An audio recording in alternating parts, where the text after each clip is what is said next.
मसाजोगचे सरपंच संतोष देशमुखांच्या हत्येला 100 दिवस पूर्ण झालेत।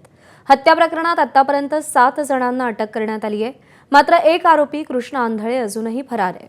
आरोपींना फाशीची शिक्षा द्यावी अशी मागणी कुटुंबियांनी केली आहे। तसंच कृष्ण आंधळे सापडणं गरजेचं आहे, कारण त्याच्याकडे महत्त्वाचे पुरावे असल्याचा दावा संतोष देशमुखांचे बंधू धनंजय देशमुख करतात। दरम्यान या संदर्भात संतोष देशमुखांचे बंधू धनंजय देशमुखांशी आमच्या प्रतिनिधींनी संवाद साधला। आपण पाहूया। आपल्यासोबत धनंजय देशमुख आहेत। धनभाऊ, काय परिस्थिती होती? 100 दिवस हा कालावधी फार भयंकर होता, विलक्षण होता। अगदी ऐकणाऱ्या लोकांना सुद्धा अंगावर शहारे यावे इतकी वाईट परिस्थिती होती। कसे होते हे 100 दिवस? काय काय अनुभवलं या 100 दिवसामध्ये कुटुंबात?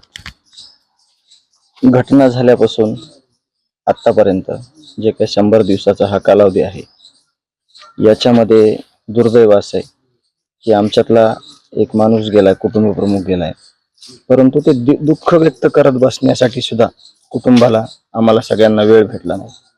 आम्हाला लढावं लागलं, आम्हाला लढा उभा करावा लागला, न्यायासाठी रस्त्यावर उतरावं लागलं। प्रत्येक समाजातल्या घटकांनी, राज्यातल्या नव्हे तर राज्याच्या बाहेरच्या देखील, या सर्व लोकांनी हा न्यायाचा लढा, प्रत्येकाने आपल्याला जे योगदान देता येते, ज्या पद्धतीने लढता येते त्या पद्धतीने प्रामाणिकपणे 100 दिवसात कुठंही कमतरता न भासू देता तो लढण्यास आम्हाला मदत केली। त्या सर्वांना या लढ्यात शेवटपर्यंत असंच राहण्याची आम्ही विनंती करतोय। या काळामध्ये जे काही तपास यंत्रणा होत्या, त्या तपास यंत्रणेचा अनुभव कसा राहिला? कारण आपल्याला माहिती आहे की CID पहिल्यांदाच इतक्या मोठ्या प्रमाणात काम करत होती। CID सोबत लोकल पोलिसांनी सुद्धा काम केलं, तर हा अनुभव कसा होता? आम्ही ज्यावेळेस मुख्यमंत्री साहेबांना भेटायला गेलो आणि ज्या समित्या स्थापन झाल्या, ज्या यंत्रणा स्थापन झाल्या, त्यांच्याकडून आम्हाला अपेक्षा होती की त्यांनी निपक्षपातीपणे, चांगल्या पद्धतीने, इतक्या मोठ्या प्रमाणात अन्याय झालाय, एका निष्पाप माणसाला यांनी संपवलंय, त्याचा तपास चांगला झाला पाहिजे। आणि त्यांच्या पुढे सुद्धा SP साहेबांपुढे सुद्धा एक आव्हान होतं आणि त्या आव्हानामुळे त्यांना देखील एक प्रामाणिक काम करणं होतं। परंतु आम्ही प्रचंड या गोष्टीमध्ये आशावादी आहोत कुठल्या की या लोकांना जोपर्यंत फाशी होत नाही तोपर्यंत हे सगळं काम एकदम चोख झालंय असं आम्ही तरी म्हणणार नाही। परंतु एक मात्र नक्की म्हणू, ज्याला त्याला जी ती भूमिका होती त्यांनी चोख काम केलंय।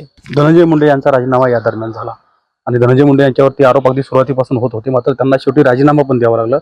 आता काय वाटतं तुम्हाला की धनंजय मुंडे यांच्या संदर्भात काय झालं पाहिजे? याच्यामध्ये जे लोक सामील आहेत, मग ते कोण आहेत, ते आमदार आहेत का, खासदार आहेत का, किंवा त्याच्यात म्हणजे त्याची लेवल कुठली आहे, ह्याचं या प्रकरणाशी आम्हाला काही घेणं देणं नाही। ह्याच्यामध्ये जे प्रकरणात जे इन्व्हॉल्व लोक आहेत त्या लोकांना शिक्षा भेटली पाहिजे। संतोष देशमुख यांना जाऊन आता 100 दिवस पूर्ण झालेत आणि या 100 दिवसामध्ये राज्याचं वातावरण होऊन निघालं, जिल्ह्याचं वातावरण होऊन निघालं। आता प्रश्न तोच आहे की इतर जी काही कारवाई अपेक्षित देशमुख कुटुंबियांना आहे ती कधी होणार, असा प्रश्न सुद्धा धनंजय देशमुख विचारतात। गोविंद शेळके, ABP माझा, मसाजोग, बीड। ABP माझा, उघडा डोळे बघा नीट।